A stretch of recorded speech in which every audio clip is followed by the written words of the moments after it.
महायुतीमध्ये शिवसेनाच मोठा भाव असल्याचं चित्र आहे। वेगवेगळ्या सर्वेक्षणामध्ये शिवसेना आघाडीवर असून मुख्यमंत्री एकनाथ शिंदेंच्या चेहऱ्याला सर्वाधिक पसंती असल्याची माहिती सूत्रांनी दिली आहे। भाजपच्या नेत्या पंकजा मुंडे आज पुणे दौऱ्यावर आहेत। पंकजा मुंडे वडगाव शहरी विधानसभा मतदारसंघाचा आढावा घेऊन रिपोर्ट प्रदेश कार्यालयामध्ये सादर करणार आहे। खासदार श्रीकांत शिंदेंनी इचलकरंजीसह शिरोळ हातकणंगले मतदारसंघाचा आढावा घेतला। हे तिन्ही मतदारसंघ शिवसेनेचे बालेकिल्ले असून या ठिकाणी शिवसेनेचाच उमेदवार देण्याची मागणी आता कार्यकर्त्यांनी केलेली आहे। विधानसभा निवडणुकीच्या पार्श्वभूमीवर संघटनात्मक बांधणीसाठी केंद्रीय राज्यमंत्री मुरलीधर मोहोळ लातूरच्या दौऱ्यावर आले होते। यावेळी भारतीय जनता युवा मोर्चाच्या वतीने जसबेतून पुष्पवृष्टी करत त्यांचं जोरदार स्वागत करण्यात आलेलं आहे।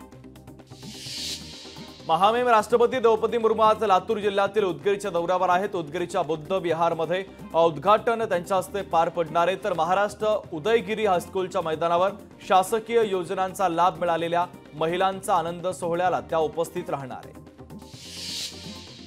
जळगाव जिल्हा नगरपालिकेच्या कर्मचाऱ्यांनी जिल्हाधिकारी कार्यालयावरती धडक मोर्चा काढला। 28 ऑगस्ट पासून सुरू असलेल्या आंदोलनाची राज्य सरकारने दखल घेतली जात नसल्याने आक्रमक झालेल्या नगरपालिका कर्मचाऱ्यांनी मोर्चा काढलेला आहे।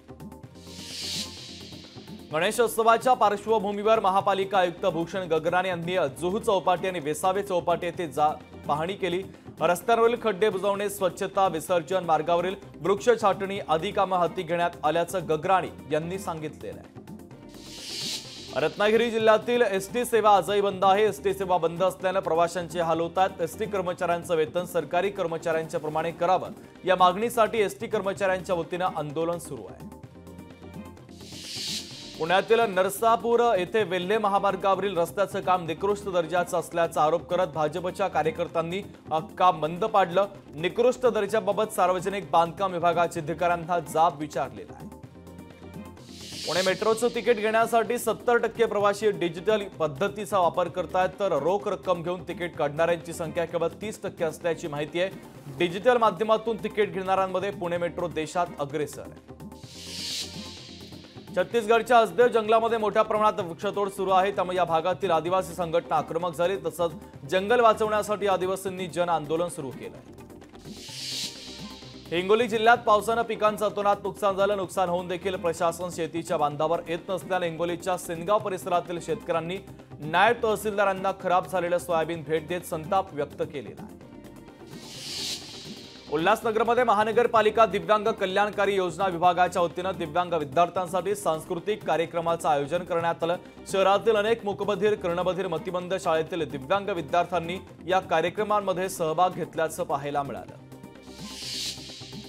खडकवासला धरण साखळी प्रकल्पातील 4 धरणांच्या क्षेत्रामध्ये पावसाचं प्रमाण कमी आहे, त्यामुळे खडकवासला धरणातून मुठा नदीमध्ये सुरू असलेला पाण्याचा विसर्ग थांबवण्यात आलेला आहे। नांदेड जिल्ह्यामध्ये मागील 3 दिवसांपासून मुसळधार पाऊस सुरू होता, त्यामुळे जिल्ह्यातील नदी नाल्यांना पूर आला, तर गोदावरी नदीला देखील पूर आला असून नदीकाठच्या भागाचा पाण्याचा वेढा वाढल्याने विष्णुपुरी धरणाचे 14 दरवाजे उघडण्यात आलेले आहेत।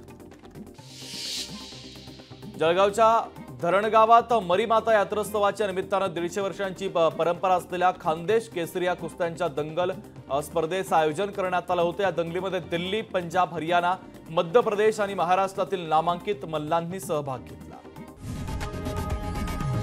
लोकशाही मराठी ऐका, पहा, जागरूक रहा।